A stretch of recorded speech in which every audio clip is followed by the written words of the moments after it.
பாட்டி பிள்ளையை பள்ளிக்கு அனுப்பி வைப்பது போல அனுப்பி வைத்த நாட்களை நான் நினைத்துக் கொண்டுதான் வளாகத்துக்குள்ளே வந்தேன். 38 ஆண்டுகளாக உன் கண்ணின் இமை போல என்னை காத்து இந்த உயர்வான இடத்திற்கு நான் வர வேண்டும் என்று விரும்பிய என் துணைவியார் கிரேஸ் ஜெயந்தி நான் அவர்களை நன்றியோடு நினைக்கிறேன். பொது வாழ்வில் என்னை வளர்த்து உருவாக்கி ஆளாக்கிய பெருமை புரட்சி தலைவர் எம்ஜிஆர் அவர்களுக்குத்தான் உண்டு. இதே சட்டமன்ற வளாகத்தில் 84ஆம் ஆண்டு புகாரே இல்லாத சட்டமன்ற உறுப்பினராக உங்களை பார்க்கிறேன்.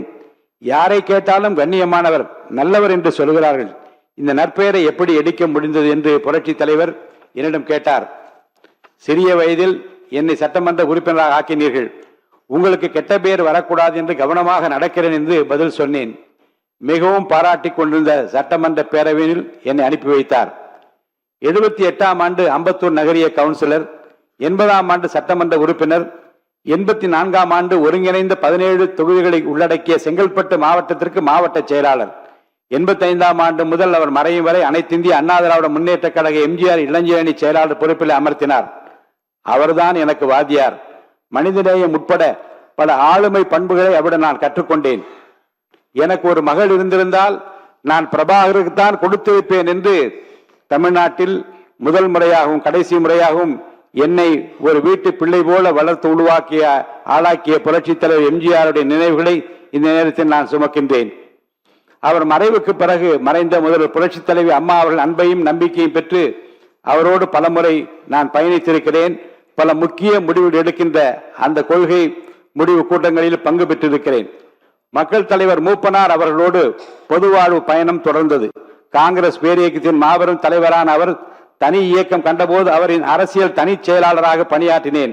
எனக்கு கிடைத்திருக்கிற மிகப்பெரிய சொத்து ஜேசிடி பிரபாகர் என்று பொது மேடையில் அவர் என்னை பாராட்டி பேசினார். மீண்டும் புரட்சி தலைவி அம்மா அவர்களின் தலைமையில் திராவிட முன்னேற்ற அனைத்திந்திய அண்ணா திராவிட முன்னேற்ற கழகத்தின் முதுபெரும் தலைவர் அவருடைய தேர்தல் நேரத்திலே எதிர்த்து 2011ஆம் ஆண்டு வில்லிவாக்கம் தொகுதியில் வெற்றி பெறுகிற வாய்ப்பை இறைவன் எனக்கு அளித்தார். சிட்கோ தமிழ்நாடு சிறுவர் வளர்ச்சி கழகத்தின் தலைவராக 3 ஆண்டுகளும் பணியாற்றினேன். 2013ஆம் ஆண்டு அகில இந்திய செஸ் சம்மேளனத்தின் தலைவராக இருந்தபோது இந்தியாவில் முதல் முறையாக அகில உலக செஸ் போட்டியை சென்னையில் நடத்துவதற்கு மாண்புமிகு அம்மா அவர்கள் 29 கோடி ரூபாய் நிதி அளித்து அந்த போட்டியை என் முன்னிலையில் நடத்துவதற்கு, அந்த வரலாற்று சிறப்புமிக்க இந்தியாவிலே முதல் முறையாக நடத்துவதற்கு காரணமாக அமைந்த அந்த நிகழ்வு என் நெஞ்சத்தில் நீங்காது இருக்கிறது.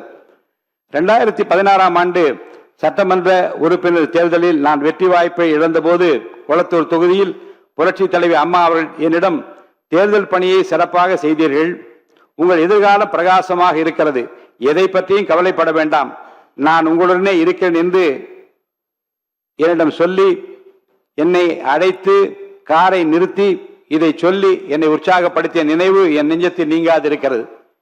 கடந்த 2 ஆண்டுகளில் ஏற்பட்ட அரசியல் புரட்சி என்றே சொல்லலாம். ஆம், தமிழக வெற்றி கழகம் ஒரு புதிய சக்தியாக பிரசவித்தது. மாற்றத்திற்கான மக்களின் விருப்பம், இளைஞர்களின் அரசியல் பங்கேற்பு, நல்லாட்சிக்கான எதிர்பார்ப்பு ஆகியவற்றின் வெளிப்பாடாக இந்த இயக்கம் வளர்ச்சி பெற்றது. இளைஞர்கள், பெண்கள், தொழிலாளர்கள் மற்றும் சாதாரண மக்களின் எதிர்பார்ப்புகளை, சாதி மதமற்ற சமூகத்தை உருவாக்க வேண்டிய கடப்பாட்டினை நிறைவேற்ற இவர் ஒருவரால் மட்டும்தான் இன்று முடியும் என்று நினைத்த மக்களின் உயிர்ப்பாக நம்முடைய முதலமைச்சர் அவர்கள் திகழ்ந்தார்கள். புரட்சி தலைவர் எம்ஜிஆர், புரட்சி தலைவி அம்மா ஆகியோர் மறைவுக்கு பிறகு ஒரு சரியான தலைமையை தேடி என் மனம் தவித்தது. மீண்டும் ஒரு எம்ஜிஆர் நமக்கு கிடைக்க மாட்டாரா என்று என் மனம் ஏங்கியது. அந்த ஏக்கத்தை, அந்த தவிப்பை போக்கிய மாபெரும் தலைவர் தான் நம் முன்னாலே அமர்ந்திருக்கின்ற வாழும் எம்ஜிஆர், மக்களின் மகத்தான தலைவராக பரிணமிக்கும் மாண்புமிகு முதலமைச்சர் தளபதி விஜய் அவர்கள். அவர் எனக்கு மட்டுமல்ல, நாட்டு மக்களின் குறைகளை தீர்க்கிற, கண்ணீரை துடைக்கிற, தமிழக மக்களுக்கு கிடைத்திருக்கிற மாபெரும் சக்தியாக நீங்கள் எல்லாம் இங்கே பாராட்டி பேசினீர்களே. வந்தார், எதிர்கட்சிகளை எல்லாம் சந்தித்தார். ஒரு புதிய கோணத்தில் அவர் காட்டியிருக்கிற அரசியல் பண்பு இன்றைக்கு எல்லோராலும் பாராட்ட பெறுகிறது என்று இந்த அவையிலே பாராட்டினீர்களே. இன்றைக்கு காலையிலேயே போதையில்லா தமிழகத்தை உருவாக்குவதில் நான் முனைப்போடு முன்னிற்கிறேன் என்று உலகத்திற்கு காட்டியிருக்கிறாரே. சரித்திர புகழ்மிக்க தலைவராக விளங்கும் நம்முடைய தலைவர் மாண்புமிகு முதலமைச்சர் அவர்களையும் இன்றைக்கு தமிழ்நாட்டு மக்கள் என்னை போல எம்ஜிஆராகத்தான் பார்க்கிறார்கள்.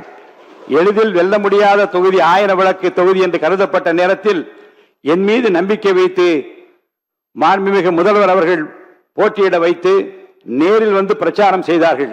அவர் வந்ததால் தான் நான் வென்றேன். அவருக்காகத்தான் மக்கள் வாக்களித்தார்கள். அவர்தான் முதலமைச்சராக வர வேண்டும் என்று எனக்கு வாக்களித்தார்கள். வாக்களித்த 1000 விளக்கு தொகுதி வாக்காளர் பெருமக்களுக்கு என் நெஞ்சார்ந்த நன்றியை மீண்டும் தெரிவித்துக் கொள்கிறேன்.